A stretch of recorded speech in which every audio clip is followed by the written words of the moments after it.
ಯಾರ ಕೈಲಿ ಮಾಡೋಕ್ಕಾಗೋದಿಲ್ಲ.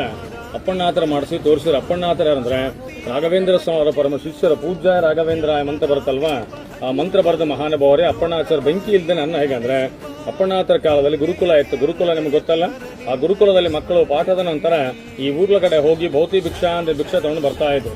ಬಂದಿರ್ತಕ್ಕಂಥ ಅಕ್ಕಿ ಮತ್ತು ಬೆಳೆನ ಒಂದು ಬಟ್ಟೆ ಗಂಟಲು ಕಟ್ಟಿ ಈ ಬೃಂದಾವನ ಕಾಣ್ತಾ ಇದೆಯಾ, ಅದರ ಹಿಂದೆ ಅಪ್ಪಣ್ಣಾತರ ಕಾಲದಲ್ಲಿ ದೊಡ್ಡ ಅರಳಿ ವೃಕ್ಷ ಆಯ್ತು. ಆ ವೃಕ್ಷ ಈಗೆಲ್ಲ ಬಿದ್ದೋಗಿದೆ. ಆ ವೃಕ್ಷಕ ರಂಬೆಗೆ ತೂಗಿ ಹಾಕ್ತಾರೆ ಮಕ್ಕಳು ತಂದಿರ್ತಕ್ಕಂಥ ಅಕ್ಕಿ ಬೆಳೆನ.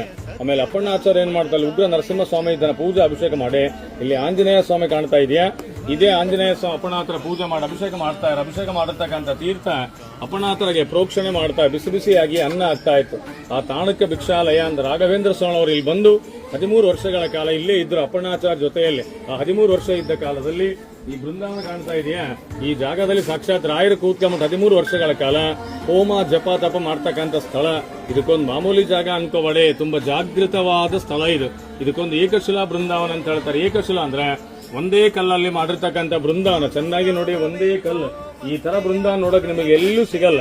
ಈ ನೀವು ನೋಡ್ತಕ್ಕಂಥ ಬೃಂದಾವನ ಅಪ್ಪಣ್ಣಾಚ ಬೃಂದಾವನ ಅಲ್ಲ, ಇದು ಅಪ್ಪಣ್ಣಾಚ ಪ್ರತಿಷ್ಠಾಪನೆ ಮಾಡಿದ ರಾಯರು ಏಕಶಿಲಾ ಬೃಂದಾವನ. ಇವತ್ತಿಗೂ ಬೆಳಗ್ಗೆ 4:15 ಸುಮಾರು ಅಪ್ಪಣ್ಣಾಚರ ಮತ್ತು ರಾಯರು ಇಲ್ಲಿ ಬಂದು ಇವತ್ತಿಗೂ ಸ್ನಾನ ಮಾಡಿ ಹೋಗ್ತಾರೆ ಅಂತ ಪ್ರತೀತಿ ಇದೆ. ನೀವೆಲ್ಲ ಟಿವಿ ಸೀರಿಯಲ್ ನೋಡಿರಬಹುದು, ಅಪ್ಪಣ್ಣಾಚರ ಬರ್ತಾ ಇರ್ತಾರೆ, ನದಿ ದಾರಿ ಬಿಟ್ಟರೆ ನೋಡಿರಬಹುದು. ಆ ಜಾಗ ಇದೇ ಜಾಗನೇ. ಇಲ್ಲಿಂದ ಅಪ್ಪಣ್ಣಾಚಾರ ಮಂತ್ರಾಲಯಕ್ಕೆ ಹೋದ್ಮೇಲೆ ಮಂತ್ರಾಲಯ ಬೃಂದಾವನ ಕಂಪ್ಲೀಟ್ ಆಗಿ ಮುಗಿದೋಗಿರುತ್ತೆ. ಆ ಬೃಂದಾವನೊಳಗೆ ಕ್ಷಣವೇ ಅಪ್ಪಣ್ಣಾಚಾರ ಮೂರ್ಛೋ ಕೆಳಗಡೆ ಬೀಳ್ತಾರಾಗ ರಾಯರು ಬೃಂದಾವನ ಒಳಗಿಂದ ಹೇಳ್ತಾರೆ, ಅಪ್ಪಣ್ಣ ಪ್ರತಿನಿತ್ಯ ನನ್ನ ದರ್ಶನಕ್ಕೆ ಮಂತ್ರಾಲಯಕ್ಕೆ ಬರಬೇಡ, ನಾನು 13 ವರ್ಷ ಇಲ್ಲಿ ಕೂತ್ಕೊಂಡು ಹೋಮ ಜಪ ತಪ ಮಾಡ್ತಾ ಇದ್ನು ಬಿಚ್ಚಾಲಿ ಒಳಗೆ. ಆ ಜಾಗದಲ್ಲಿ ಬೃಂದಾವನ ಪ್ರತಿಷ್ಠಾಪನೆ ಮಾಡು, ನಿನ್ನ ಜಾಗಕ್ಕೆ ನಾನೇ ಬರ್ತೀನಿ ಅಂತ ಹೇಳಿ ರಾಯರು ಬೃಂದಾವನ ಒಳಗಿಂದ ಹೇಳಿದಾಗ ತಿರ್ಗಾ ಅಪ್ಪಣ್ಣಾತರ ಅಲ್ಲಿಂದಲಿಗೆ ಬಂದು ಏಕಶಿಲಾ ಬೃಂದಾವನ ಪ್ರತಿಷ್ಠಾಪನೆ ಮಾಡಿದ ರಾಯರು ಜ್ಯೋತಿ ರೂಪದಲ್ಲಿ ಬಂದು ಅಪ್ಪಣ್ಣಾತರಿಗೆ ದರ್ಶನ ಕೊಟ್ಟರು. ರಾಯರಿಗೆ ಪ್ರತಿನಿತ್ಯ ಊಟ ಮಾಡೋ ಸಮಯದಲ್ಲಿ ಕಡ್ಲಿ ಬೇಳೆ ಚಟ್ನಿ ಮತ್ತೆ ಮಸ್ತಿ ಕಡುಬು ಅಂದ್ರೆ ತುಂಬಾ ಇಷ್ಟ. ಅಪ್ಪಣ್ಣಾತರ ಕೂತು ರುಬ್ಬುತ್ತಾ ಇದ್ರ, ಯೂಸ್ ಒಳ್ಳಕ್ಕೆಲ್ಲ ರುಬ್ಕೊಂಡು ಮೇಲಿದೆ, ಹೋಗ್ತಾ ನೋಡ್ಕೊಂಡು ಹೋಗ್ಬೋದು. ನಿಮಗೆ ಇನ್ನೂ ಸ್ಪೆಷಲ್ ಅಂದ್ರೆ ಇಲ್ಲಿ ಅಪ್ಪಣ್ಣಾತರ ವಂಶಸ್ಥರು ಈಗೂ ಇದ್ದಾರೆ.